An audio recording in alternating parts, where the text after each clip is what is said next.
All right, we're going to start chapter 17 here. As you can see, what I've circled is A, B, C, and F, and that's just because the way this chapter is organized does not make sense to my feeble mind. So if I want to have the best opportunity to explain it to you, I'm going to need to do it in a way that makes the most sense to me. The next video will be only section G, and then the third one will be D, E, and H. Anyway, don't worry about the sequencing. We're going to hit all this stuff. You're going to be fine. You're a smart kid. So we're dealing with trigonometric functions, specifically their graphs in this video. And all the trigonometric function graphs exhibit a property known as periodicity. They are all periodic functions, which just means that they repeat themselves over and over and over again. This is something that happens all the time in the real world. Here's some examples of periodic phenomena. Think about them for a second.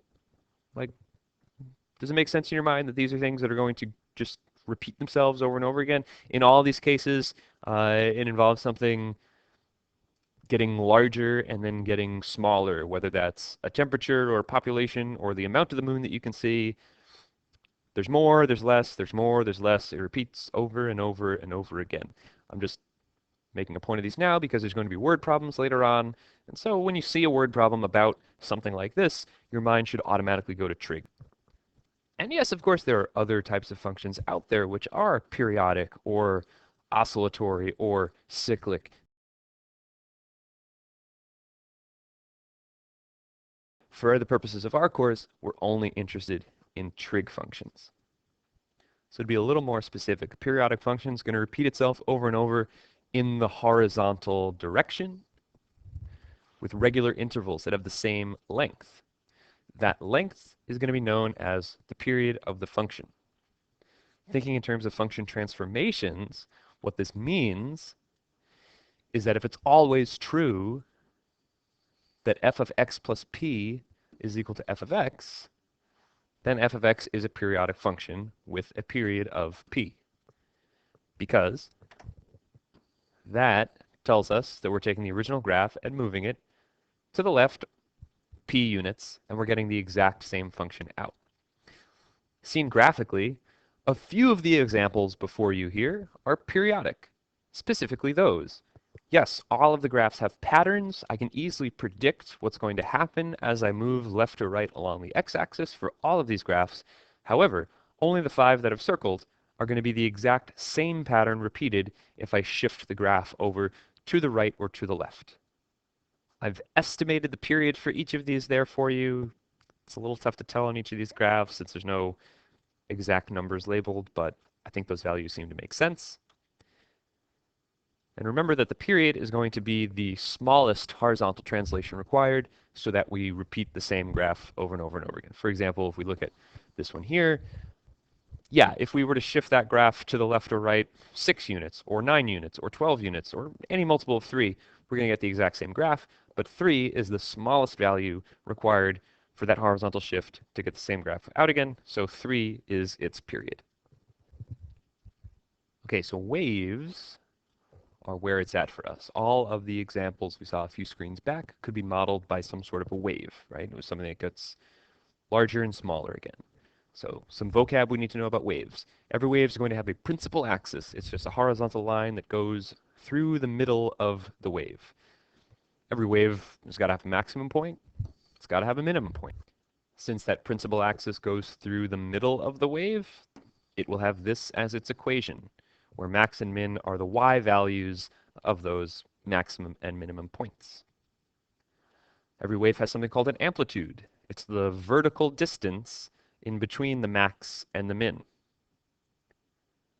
We could also get that by taking their difference and dividing by 2. All right, so we need to be comfortable with this vocabulary as we move forward, which we will do now as we go into section B. So a trigonometric function is just a function involving one of the trig ratios. Boring. We're going to look at sine, cosine, and tangent in this video. And their functions come from the unit circle. If we imagine a point somewhere on the unit circle, we can define its x value to be the cosine of that angle theta and its y value to be the sine of that angle theta. That's because if we drop a perpendicular there and make a right angle, It's a unit circle, so it has a hypotenuse or a radius of 1, so that's the hypotenuse of the right triangle. And therefore, by using a trig ratio, you see that, yes, this x distance here, that is exactly equal to cosine of theta. This y distance here, that's equal to sine theta. So what this means is that as this point rotates around, if we pay really close attention to, we'll just say its y value for right now, we'll be able to generate the graph of the sine function. So let's start it back at the beginning. It currently has a y value of 0. So sine begins at 0. As it rotates, the y value is getting larger until it reaches a maximum of 1. Then it begins to decrease.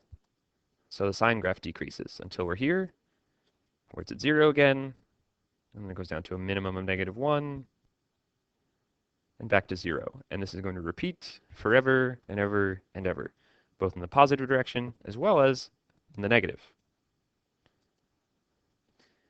We can do the exact same thing for cosine. This time we're looking at the x value. We begin at 1, and then the x value starts to decrease until it hits -1 as its minimum. There we go, and then the x value increases, continues to increase. We're back at the biggest x value, and then it decreases again. You absolutely need to know what these graphs look like. Just like you need to know what a line looks like and what a parabola looks like, you need to know what sine and cosine look like. Sine starts at 0, so it goes through the origin, moving upwards. Cosine starts at its maximum, moving downwards. And also remember, back in chapter 8, we memorized our unit circle values. We see those in the graph as well. For example, sine of pi over 6 was equal to 1/2. Yeah, that's that point right there. Cosine of pi over 2, 0. So you should be able to generate these graphs by thinking back to your unit circle trig if you can't immediately conjure up these images. Regardless of what approach you take, it is critical, however, that you be able to comfortably and quickly come up with what these graphs are. We notice that both of these graphs have some things in common. They both have the same period, they both have the same amplitude, they both have the same principal axis. We also notice a connection that they're just horizontal translations of each other. We could say that sine is just the graph of cosine translated to the right by pi over 2, or we could say that cosine is sine translated pi over 2 to the left. From there, we could generate these identities which do not appear in your data booklet. There's a way you could kind of backwards engineer them from the formula booklet by using something called the compound angle formulas, but that's a conversation for another day. I wouldn't say I've used these identities too many times, but I don't know. Might be nice to know. Anyhow, let's take a look at the general sine function. And by the way, this is the same thing. Here we got sine, but we could say the exact same thing if this were a general cosine function. So what do we need to know here? We're thinking about function transformations, right? So thinking back to last chapter, if I had an a value here, that's outside of the function, that's going to be a vertical stretch. That's going to affect the amplitude of the wave. That should make sense. Out here, the d value, that's going to affect a vertical translation. So that's pretty straightforward. We're moving the graph up or down. Inside the brackets, we see that they've taken this b value out. So I recommended that. That's how I prefer to think about transformations. I mentioned that in the last video as well, and it's specifically because I find it to be way easier to work with trig functions if we do that. So I recommend that to you as well. So here we have a function which has been horizontally stretched or compressed by a scale factor of 1 over b. So that b is affecting the period. Again, horizontal stretch, that's the distance between from like a peak to a peak would be its period. So yeah, that makes sense. And then whatever's left over in here happens last. That's affecting our horizontal translation. Some other things to note. The amplitude is always going to be a positive number. So it's going to be the absolute value of that a number. So we could have like, negative sine of x. That's fine. Its amplitude is still 1. Go back to our definition earlier. Amplitude is still just the maximum minus the minimum divided by 2, so that's always going to give us a positive number. The period of any sine function is going to be 2 pi divided by b. Why is that? Because 2 pi is the period of the just sine of x, but here we're affecting this with a scale factor of 1 over b, so our period is now 2 pi over b. Principal axis is just going to be that d value. Since the principal axis is originally 0, if we have the graph moved up or down at all, that's just going to give us our new principal axis.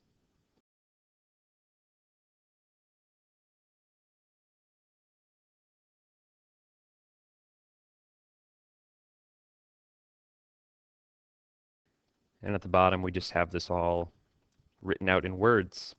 Let's look at a few easy ones. For now, just take this in. Do the pictures make sense? Can we see that this is going to be the sine graph moved to the right pi over 3 units? We're seeing that here. This is going to be a cosine graph that is horizontally compressed to be 1/3 as wide.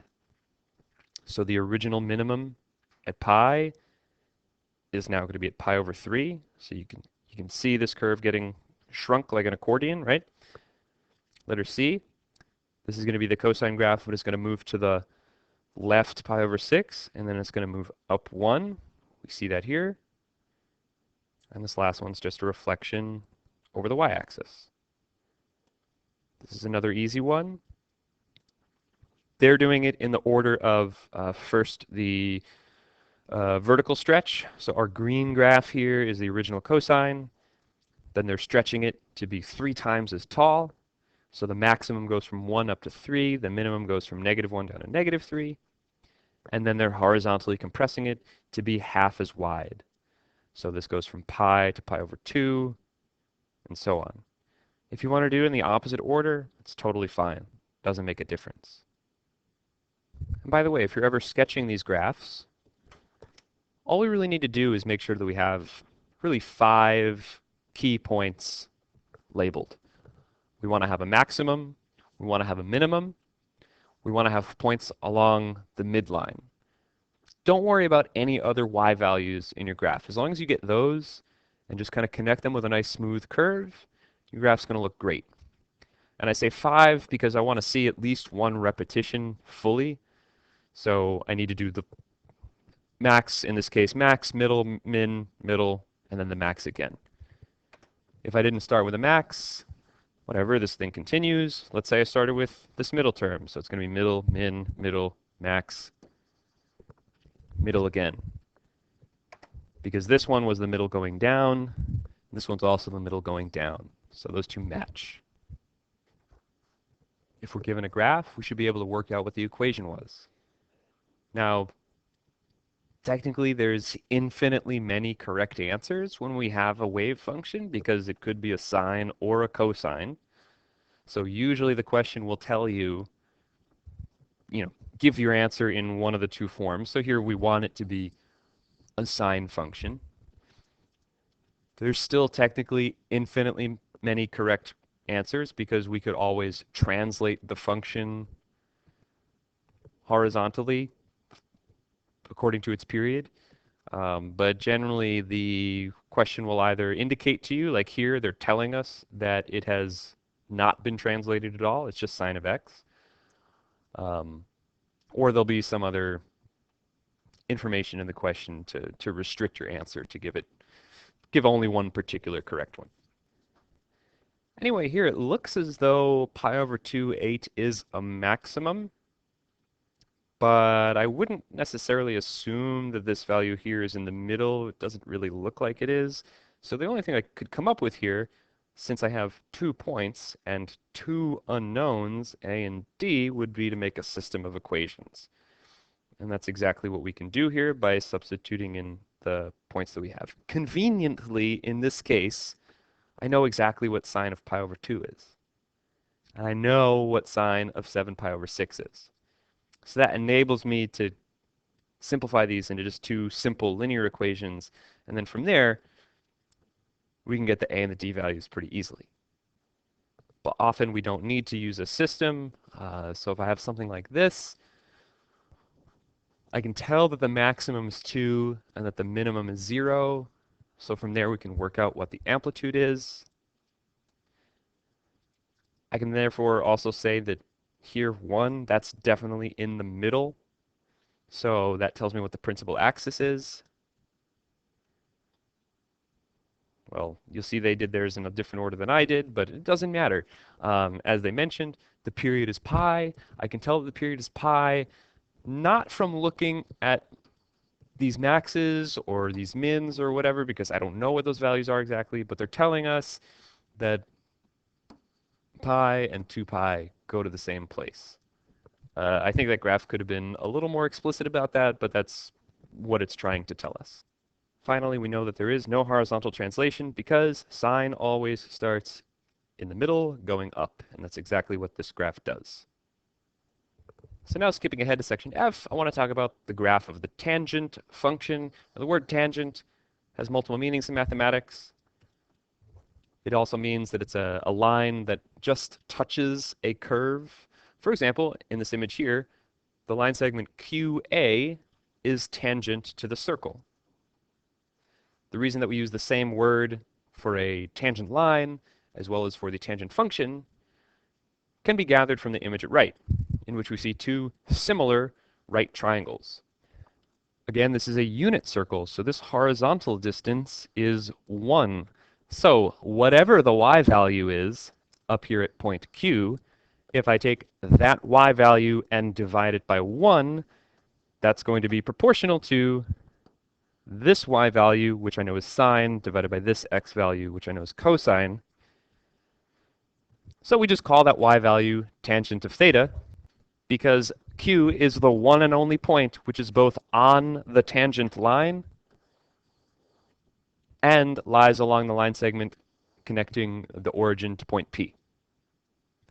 And then since they're similar triangles, we get tangent of theta over 1 is equal to sine of theta divided by cosine of theta. And that's what the definition of what tangent is. And this, by the way, is in the formula book at the top of page 7.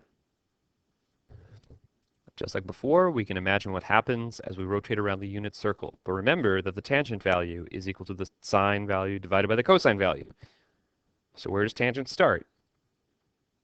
Well, right now, my point out here has a y value of 0. So tangent also starts at 0.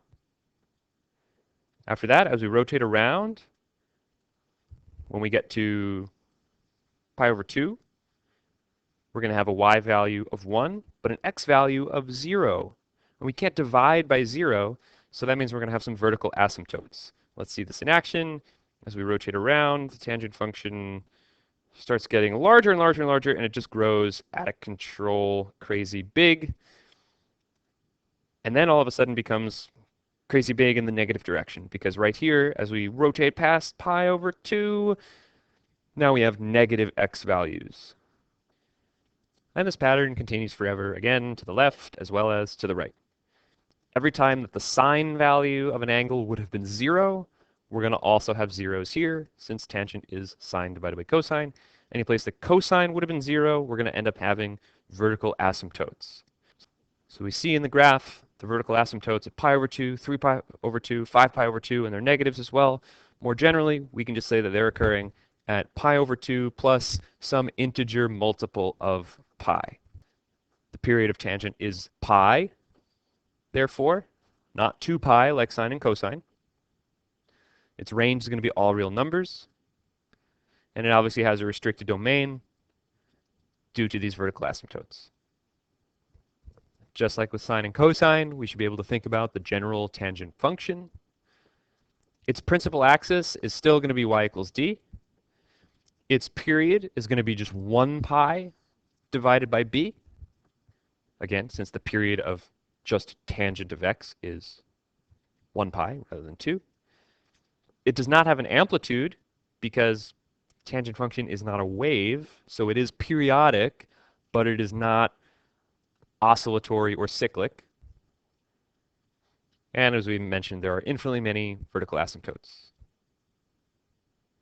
Now, just because it doesn't have an amplitude, it doesn't mean that it can't be vertically stretched. It's just a lot harder to see it. We'll just look at 2 here. So tangent of x plus pi over 4 means we need to take tangent of x and move it to the left pi over 4 units. So we see that the zeros in this picture, they're no longer at multiples of pi, but they're multiples of pi minus pi over 4. The vertical asymptotes are no longer at pi over 2, 3 pi over 2, 5 pi over 2, but they're at those values minus pi over 4. This question specifically asked to be graphed in between 0 and 3 pi, so it is.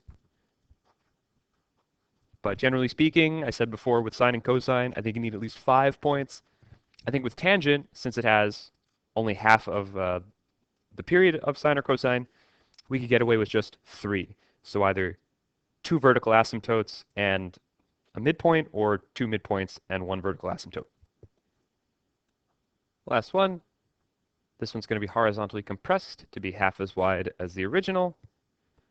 So again, those zeros are no longer at multiples of pi, but they're at half of those. So instead of 1 pi, or a negative 1 pi, we have plus or minus pi over 2. Instead of plus or minus 2 pi, we have plus or minus 1 pi, and so on. And those vertical asymptotes, instead of being at pi over 2, 3 pi over 2, 5 pi over 2, plus or minus, we just have those over 4. So horizontal transformations with tangent aren't too bad. Vertical transformations can be a little bit harder to spot what's going on, just because we're taking this graph shape that's already going to plus or minus infinity and trying to stretch it vertically, and it's just not as pronounced of a change to our eyes, generally speaking, but I wouldn't worry too much about it. Your sketches don't need to be perfect, and any graph that you're shown will have points appropriately marked for you to be able to successfully interpret what's going on.